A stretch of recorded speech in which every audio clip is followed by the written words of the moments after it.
नमस्कार, बंसल न्यूज देख रहे हैं आप और मैं हूं आपके साथ जया शर्मा। सीधे आपको जगदलपुर ले चलते हैं जहां पर बस्तर के विकास पर इस वक्त चर्चा की जा रही है। युवोदय के वॉलंटियर्स ने शासकीय अमले के साथ, तो वो शासकीय अमले का रिप्लेस नहीं कर सकते, लेकिन शासकीय अमले को और बल भी प्रोवाइड करते हैं। और साथ में शासन के जो अमले होता है उसको भी ये लगता है कि समुदाय हमारे साथ है, तो जागरूकता में उस चीज़ों में मदद करते हैं। तो टीकाकरण आज ऐसी हम स्थिति में आ गए हैं कि बस्तर जिला सब काफ़ी आगे चल रहा है उसमें।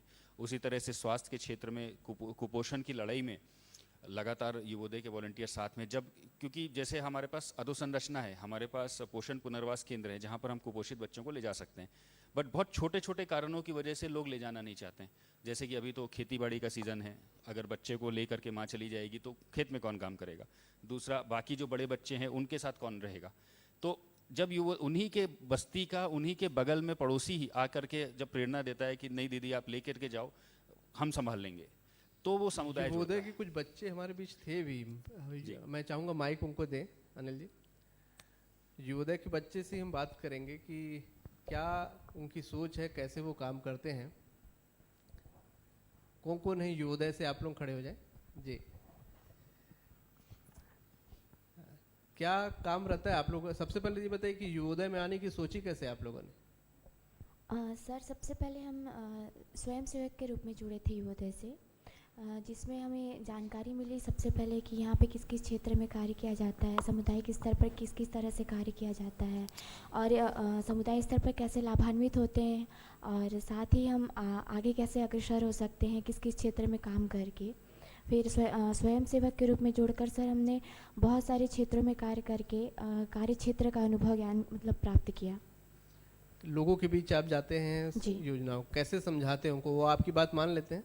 जी सर, बहुत सारे माध्यमों से हम उन तक बातें पहुंचाते हैं। कैसे काम करते हैं, क्या क्या काम करते हैं आप लोग? सर, हम लोग बहुत सारे कार्य क्षेत्र में अलग अलग गतिविधियों पर काम करते हैं, जैसे शिक्षा, स्वास्थ्य, खेल, सुपोषण, आजीविका, संस्कृति, पर्यटन, पर्यावरण, इन सभी क्षेत्रों में अलग अलग गतिविधियों के माध्यम से कार्य करते हैं। साथ में नुक्कड़ नाटक के माध्यम से हो गया, लाउड स्पीकर के द्वारा अवेयरनेस पहुंचाते हैं और तीसरा सर दीवार लेखन करवा कर लोगों के घर घर जाकर उनको जागरूक करते हैं। इन सब माध्यम से हम लोगों तक, समुदाय के लोगों तक बातें पहुंचाते हैं। तो कुछ लोग मना भी करते होंगे, कुछ दिक्कत भी आती होगी? जी सर, अगर ऐसा कुछ होता है तो जैसे हाँ, हर गांव में, हर मोहल्ले में हमारे वॉलंटियर्स हैं बस्तर ज़िले के, तो वहाँ के लोग अपने आसपास के लोगों से अच्छे से सामंजस्य रखते हैं। उनके माध्यम से बहुत सारे ऐसे हमारे पास वीडियोज़ हैं, बहुत सारे ऐसी गतिविधियाँ हैं जिनके माध्यम से उनको अवेयर कर पाते हैं। बिल्कुल, युवोदय के इन बच्चों के लिए, युवाओं के लिए ज़ोरदार तालियां होनी चाहिए। बहुत बढ़िया काम कर रहे हैं आप लोग और बिल्कुल अलग कॉन्सेप्ट है और अपने मन की बात भी कर रहे हैं। सर, ये सुपोषण की सर आप बात कर रहे थे। सुपोषण बड़ी अहम चीज़ राज्य सरकार ने मानी हुई है और इसको लेकर सप्ताह भी चल रहा है, माह भी चल रहा है। मुख्यमंत्री खुद भी बड़ी गंभीरता के साथ इसे ले रहे हैं। यहाँ से हम सुनते हैं कि बहुत सारी ऐसी चीज़ें हैं जिसमें भारी प्रोटीन है, वो बाहर सप्लाई होती हैं, फिर खुद उन चीज़ों का सेवन क्यों नहीं कर पाते? इसके लिए क्या जागरूकता की कमी या क्या कोशिशें आप लोग कर रहे हैं? बिल्कुल ठीक बात बोली आपने। कहीं ना कहीं हम ऐसे समय में हैं जब हम अपनी परंपरा को छोड़ गए हैं और जो नई चीज़ जो हमको बाहर से आ रही है उसको ले ज़रूर रहे हैं, बट उसका भी हम उससे जो लाभ मिलना चाहिए वो नहीं हो मिल पा रहा है। जो हमारे कोदो कुटकी था, जो किसान भाई यहाँ पर परंपरागत रूप से उगाते थे, जो साग भाजी जो परंपरागत रूप से उगाते थे, उससे हट करके अभी हम चिप्स और ये सारी चीज़ें जो आप बाहर से अब आने लगी हैं उसका ज़्यादा सेवन शुरू हो गया है। तो निश्चित रूप से अभी ज़रूरत है, ये छत्तीसगढ़ शासन में माननीय मुख्यमंत्री महोदय का भी यही निर्देश है कि सुपोषण अभियान में कम्युनिटी से जुड़ करके हमको सोल्यूशन देना है। हम अगर आज उनका एक प्रकार के चिप्स को किसी और चिप्स में रिप्लेस कर देंगे तो वो सोल्यूशन बहुत लंबा समय तक नहीं चल सकता। तो क्यों न हम उनको अपने जो उनकी परंपरा है, जो उनका ट्रेडिशन है, वहाँ पर लेके जाएं। तो चाहे वो अभी जैसे क्या हो रहा है, एक छोटा सा उदाहरण मैं आपको देता हूँ कि युवोदय वॉलंटियर्स और हमारी आंगनवाड़ी कार्यकर्ता उसमें प्रमुख भूमिका निभाती हैं कि सुपोषण वाटिका सभी आंगनवाड़ी केंद्रों में हम लोगों ने निर्माण करना शुरू किया। तो बात ये हुई कि साहब हमको पैसा चाहिए, हमको बाउंड्री वॉल के लिए पैसा चाहिए, पानी के लिए पैसा चाहिए। फिर हमने ये बोला कि भाई आप घर में भी बाड़ी बनती है लोगों के, किसानों के, सबके अपने अपने अपनी जगहों पे हम काम कराते हैं, तो क्यों नहीं हम लोग समुदाय को मिल करके, समुदाय खुद उस बाड़ी का विकास करे, घर में भी हम लोग बिना बाउंड्री वॉल के, कभी बांस के उससे, कभी अपने स्टील के तार से, उससे अपना काम चला लेते हैं। तो समुदाय क्यों नहीं आगे आके के सुपोषण वाटिका बना रहा है? तो हमने देखा कि विद इन 2 हफ्ते में 60 से ज़्यादा आंगनवाड़ियों में सुपोषण वाटिका लोगों ने खुद के पैसे लगा करके बनाई। तो निश्चित रूप से बात इसमें सिर्फ पैसे की नहीं है, बात यह है कि जब पूरा समुदाय मिल करके वो वाटिका लगाता है तो वो ये भी देखेगा कि इससे जो सब्जी भाजी उग रही है वो मेरा बच्चा आंगनवाड़ी में खा रहा है कि नहीं खा रहा है, उसका सही उपयोग हो रहा है कि नहीं हो रहा है, उसमें ढंग से उग रही है कि नहीं उग रही है, वो सारी चीज़ें, उसका फिर एक अपनत्व की भावना आ जाती है। तो इस प्रकार से समुदाय को जोड़ करके हमको भी यही बताया गया हमारे उच्च अधिकारियों के द्वारा भी कि जब तक हम इसको जन क्रांति नहीं बनाएंगे, और इसमें विशेष रूप से मैं बताना चाहूँगा कि जनप्रतिनिधियों का, स्थानीय जनप्रतिनिधियों का एक विशेष महत्व है और सभी लोग अपने रोल को निभा रहे हैं। हमने कुछ 1 वर्ष पूर्व एक आयोजन किया था, 2 पैदल सुपोषण बर। तो सबने साइकिल चलाई थी अपने अपने गांव में, उसमें हमारे सभी जनप्रतिनिधि भी उसमें इन्वॉल्व थे, हमारे सांसद जी से लेकर के सभी विधायकगण तक, कि लोगों को जागरूक करना है। और उसमें हमने ये रखा था कि युवोदय वॉलंटियर्स थोड़ा फंड इकट्ठा करेंगे, बहुत ज़्यादा नहीं। हमको पैसे की, हम मानते हैं कि ये सारी चीज़ें ऐसी हैं जो कि पैसे से नहीं सुलझ सकती। ये ऐसी समस्याएं हैं जिसको समाज अगर चाहे तो कल सुलझ सकती हो। तो हम भले ही आदमी 1 रुपया डोनेट करे, और आपको बहुत ज़्यादा लेना भी नहीं किसी से, 1 रुपया, 2 रुपया, 5 रुपया, लेकिन अगर कोई अपनी जेब से 1 रुपया दे रहा है तो निश्चित रूप से सुपोषण का महत्व समझा होगा। तो कम से कम उसके घर पे जो कुपोषित बच्चा होगा उसको वो सही समय पे खाना खिला सकता है। और कोई ऐसा फैंसी खाना नहीं खिलाना जो कि दिल्ली लंदन से आना है, आपको अपने घर में उगा हुआ खाना सही समय पे देना है, सही मात्रा में देना है। सरकार आज की डेट में रेडी टू ईट देती है। कई बार हम देखते हैं कि वो रेडी टू ईट बच्चों के लिए होता है या शिशुवती माताओं के लिए होता है, गर्भवती माताओं के लिए होता है। वो जैसे एक रूटीन में होता है कि कोई भी सब्जी बनती है तो पहले घर के बड़े खाते हैं, फिर जो खासतौर पे जो जेंट्स होते हैं वो उनको पहले सर्व किया जाता है। तो एक रूटीन सामाजिक जो जिस प्रकार का प्रोसेस है उसमें जिसके लिए था वो छूट जाता है। बस थोड़ी सी जागरूकता की कमी है, और वो मैं मानता हूँ कि हमारा विभाग के साथ साथ हमारे जनप्रतिनिधियों के साथ साथ युवोदय के वॉलंटियर्स भी मिल के समुदाय को जागरूक कर रहे हैं। बिल्कुल, ये जो सरकार की महत्वाकांक्षी योजना भी नरवा गरवा घुरवा बाड़ी को लेकर भी काफ़ी कुछ काम मैंने सुना है यहाँ पर, पपीता वगैरह को लेकर भी क्या किस तरीके की योजनाएं थी आपकी? बाड़ी में जैसे कि मैंने बताया कि बाड़ी का कल्चर छत्तीसगढ़ में और विशेष रूप से बस्तर में बहुत एक परंपरा उसकी चलती आ रही है। हज़ारों तरह की बाड़ियाँ यहाँ पर भाजियाँ उगती हैं, हर भाजी में अलग अलग तरह के विटामिन्स और मिनरल्स होते हैं।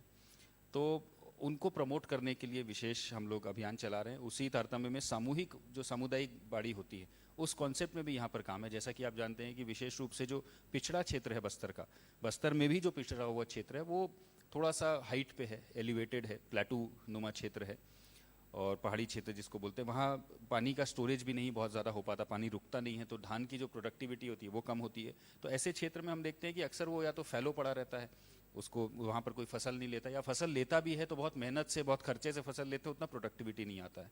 तो ऐसी कुछ जगहों का हमने चयन किया। बस्तर के ही हमारे कुछ किसान भाइयों के साथ मिल करके हमने वो तकनीकी उनका ज्ञान लिया और यहाँ की हमारी कुछ दीदियों को, स्व सहायता समूहों को इन्वॉल्व करके पपीते का खेती किया, कॉफ़ी का खेती किया।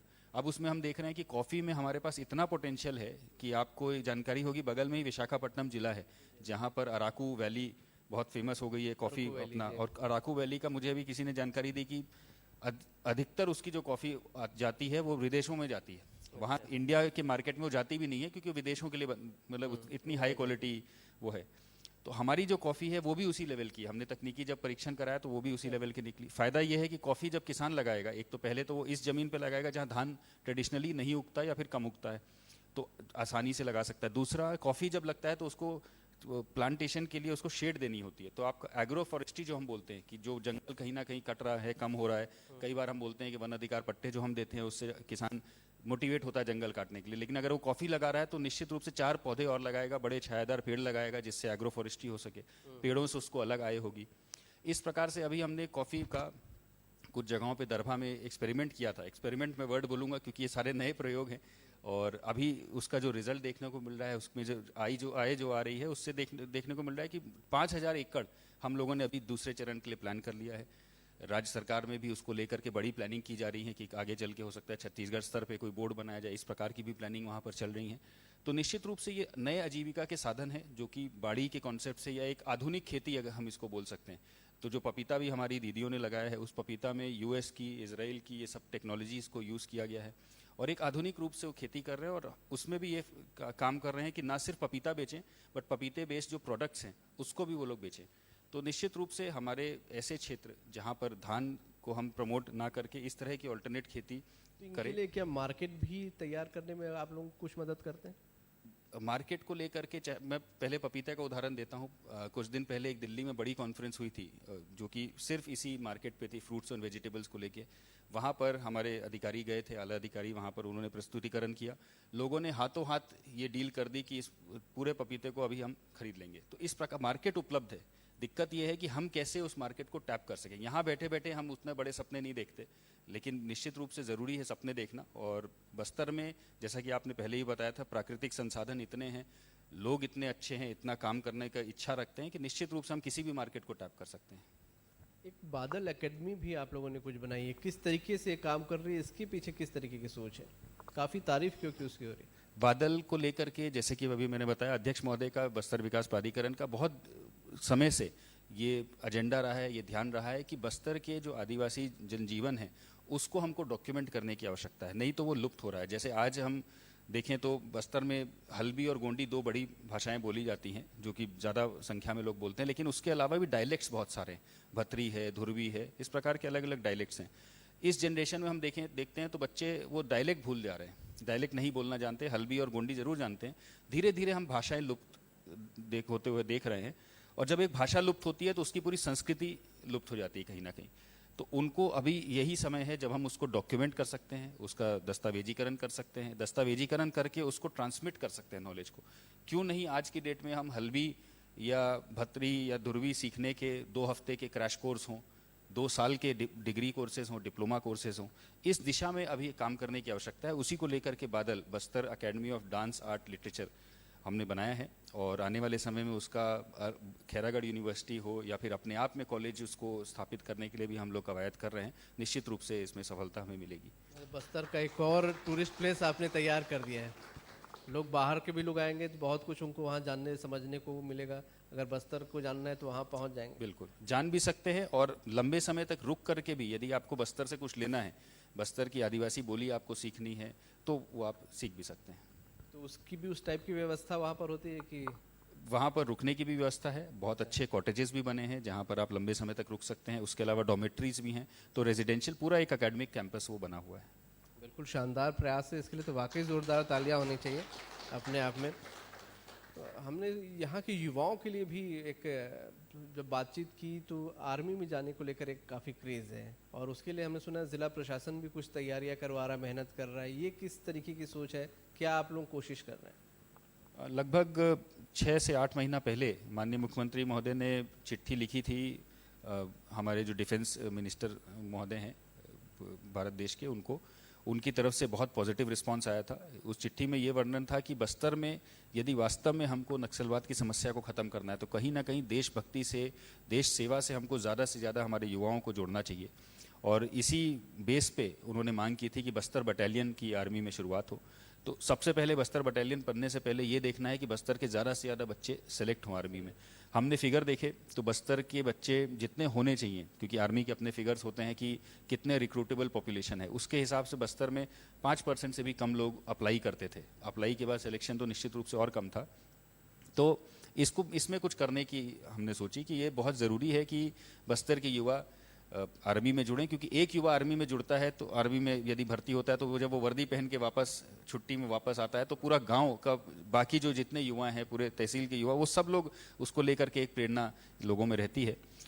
तो उसको लेकर के अभी एक विशेष अभियान यहाँ पर भर्ती का होने वाला है। बस्तर में ये भर्ती मैं मानता हूँ 12 साल बाद बस्तर में होने वाली है और अगले साल जल्दी होगी, फरवरी मार्च में टेंटेटिव टाइम दिया है। हमारा लक्ष्य ये है कि बस्तर ज़िले से हम 5,000 या 50,000 ऐसे बच्चे प्रोड्यूस करें जो कि इस आर्मी भर्ती में भाग लें और निश्चित रूप से हम कम से कम 1000 बच्चों को बस्तर जिले से, और निश्चित रूप से मैं मानता हूँ सभी कलेक्टर्स इसमें प्रयास कर रहे हैं, तो इस संख्या में बच्चे यहाँ से निकलेंगे। क्योंकि मेरा पर्सनली ये मानना है कि नक्सलवाद तभी खत्म होगा जब जो मेंटालिटी है वो थोड़ी सी चेंज होगी। खासतौर पर हमारे अंदरूनी क्षेत्र के बच्चे जाएंगे और बच्चों में बहुत उत्साह है। कुछ दिन पहले ही हमने एक छोटी सी ट्रेनिंग शुरू की थी। कोंडागांव जिले में भी ट्रेनिंग चल रही है, बस्तर जिले में भी ट्रेनिंग चल रही है। हमारे जो एक्स सर्विसमैन हैं वो लोग अपने सेवा भाव से उस ट्रेनिंग को शुरू कर रहे हैं और लोगों को दौड़ाने का काम, पुशअप्स करवाने का काम, ये सब शुरू किए और जहां हम लोगों को लगता था कि कैसे बच्चों को पता चलेगा, वहां बच्चे अब हमारे पास आते हैं कि साहब और करिए, 2 घंटे नहीं 3 घंटे करिए, इस टाइप का माहौल है। तो निश्चित रूप से एक बड़ी अपॉर्चुनिटी है हमारे लिए और मुझे पूरा यकीन है कि बस्तर के बच्चे इसका फ़ायदा उठाएंगे। इसके लिए वाकई ज़ोरदार तालियां बजती हैं, क्योंकि आर्मी में भर्ती अगर यहाँ के बच्चे हो रहे हैं तो ना सिर्फ रोज़गार मिलेगा, बल्कि वाकई एक बहुत बड़ी सोच, बहुत बड़ा बदलाव बस्तर में देखने को मिलेगा। क्योंकि वर्दी की अपनी अलग ही गरिमा होती है, अलग ही एक इमोशंस, भावनाएं होती हैं, और वो भावनाएं के साथ साथ सब कुछ यहाँ पर बदलता चला जाएगा। वैसी एक कनेक्टिविटी की भी हम बात करते हैं कि कनेक्टिविटी बहुत ज़रूरी होती है, खासकर बस्तर इलाकों में। बहुत सुदूर इलाके, दरभा जैसी जगह की अगर हम बात कर लें, आपको कितना इम्पोर्टेंट इस कनेक्टिविटी का लगता है यहाँ के विकास में? किस तरीके से कनेक्टिविटी की जा सकती है, कितना ये फ़ायदेमंद होगा? मैं मानता हूँ कनेक्टिविटी नींव है, क्योंकि जब हमारे लोग जुड़ेंगे बाहर की दुनिया से, तब जा कर के उनको अपने आप का महत्व समझ में आएगा और तब कहीं ना कहीं उनकी भी एक विजन खुलता है। आज की डेट में हम जब गांव में, हम लोग अक्सर मजाक करते हैं कि आईजी साहब के साथ कई बार जो एकदम दूरस्थ गांव होते हैं, जो 5% गांव मैंने आपको पहले बताया, उसमें जब जाते हैं जहां पर कोई बहुत कम कनेक्टिविटी देखने को मिलती है, वहां लोग सबसे पहले मांगते हैं कि हमको टावर दे दो। तो पहले तो मुझे समझ नहीं आता था किस टावर की बात कर रहे हैं, कि कोई वॉच टावर है या कुछ कोई, तो बाद में पता चला कि ये जियो की मांग कर रहे हैं। तो वो अपने आप में एक एडवर्टीजमेंट उनका कंपनियों का करते हैं कि हमको जियो चाहिए या हमको टावर चाहिए, पहली मांग उनकी होती है। तो कहीं ना कहीं लोगों में एक ललक है, जो हम सोचते हैं कि जो ऐसा क्षेत्र है जो बहुत ही अंदरूनी है, वहाँ के लोग नहीं जुड़ना चाहते बाहर से, वो अब बदल रहा है। जो युवा जनरेशन है वो भी जब हाट बाजार जाती हैं, बाजार करने जाते हैं, तो वो भी देखते हैं कि कहीं ना कहीं जो फ़ोन की दुनिया है वो अलग ही दुनिया है। तो निश्चित रूप से कनेक्टिविटी चाह रहे हैं और मैं मानता हूं कि लगातार सरकार का प्रयास भी हो रहा है। अभी हाल में ही हमारी एक वीसी हुई थी जिसमें बताया था कि जो बचे हुए क्षेत्र हैं वहाँ भी केंद्र सरकार के माध्यम से कुछ अभी सैंक्शंस मिले हैं। तो दूर संचार की कनेक्टिविटी, साथ में रोड की कनेक्टिविटी पे भी बहुत काम हुआ है और अभी हो भी रहा है। बस्तर जिले में तो लगभग सभी क्षेत्र जुड़ा हुआ है। कुछ क्षेत्र जो हमारे साउथ बस्तर का है वो, उसमें जुड़ने की जो आवश्यकता है उसको लेकर के भी पुलिस प्रशासन के साथ मिलकर के लगातार प्रयास हो रहा है। बिल्कुल, कनेक्टिविटी का एक एग्जांपल हमने देखा भी, वो बस्तर का बचपन का प्यार कहाँ से कहाँ तक पहुँच गए। बिल्कुल। आगे अगर हम बात करें बस्तरों की, जैसे गोठान पे भी काम यहाँ पर काफ़ी कुछ हो रहा है, गोठान को लेकर भी सरकार की सोच है, उससे बस्तर में किस तरीके का फ़ायदा लोगों को मिल रहा है? वहाँ पे क्या कुछ बदलाव, क्या चेंजेस आ रहे हैं? बस्तर में गौठान को लेकर के थोड़ी सी हमने सोच अलग रखी है। जो सोच शासन की है कि गौठान ना सिर्फ गायों का एक डे केयर सेंटर बने, मवेशियों का एक डे केयर सेंटर के साथ साथ वो एक आजीविका के केंद्र बने।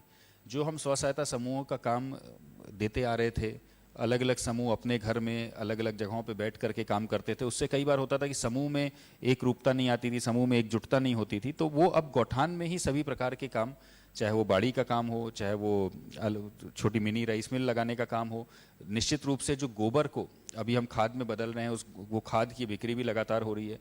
करोड़ों रुपए का व्यवसाय हमारे समूहों ने खाद को बेच करके किया है। तो एक मल्टीपर्पज़ आजीविका केंद्र बना रहे हैं।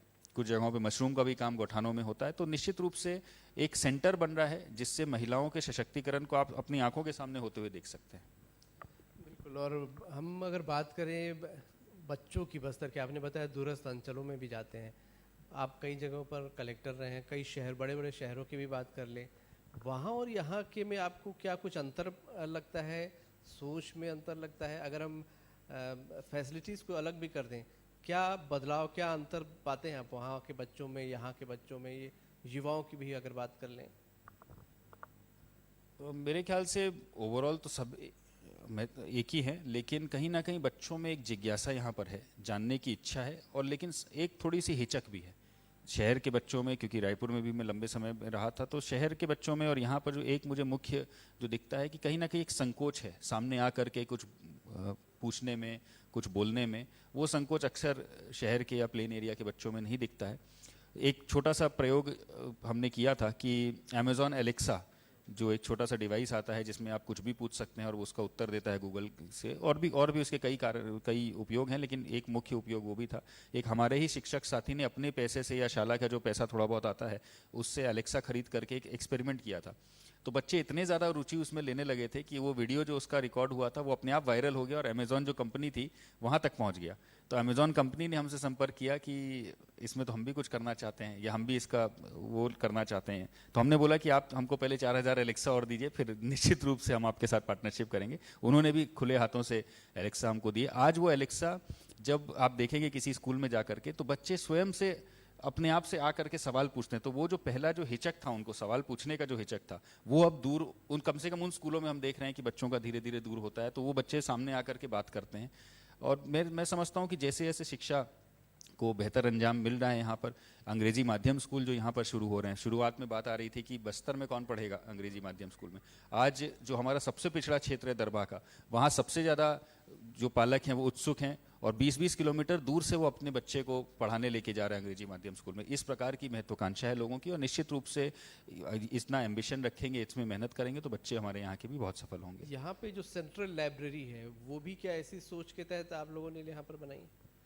यहाँ की जो सेंट्रल लाइब्रेरी है वो छत्तीसगढ़ राज्य में कुछ ही ऐसी लाइब्रेरियों में है जो कि 24 घंटे यहाँ पर रहती है। सभी प्रकार के कंपटीशन की पुस्तकें, बहुत ही आधुनिक वहाँ पर ई लैब भी है जिसमें हाई स्पीड इंटरनेट के साथ साथ सभी प्रकार के मल्टीमीडिया लैब्स वगैरह है। और सोच उसकी यही है कि जब बड़े बड़े शहरों में, मुंबई में, दिल्ली में जब 24 घंटे डिस्को बार खुल सकते हैं, कसिनो खुल सकते हैं, गोवा में कसिनो खुले रहते हैं, तो क्यों नहीं बस्तर जिले में पढ़ाई का एक विशेष स्थान खुला रहे।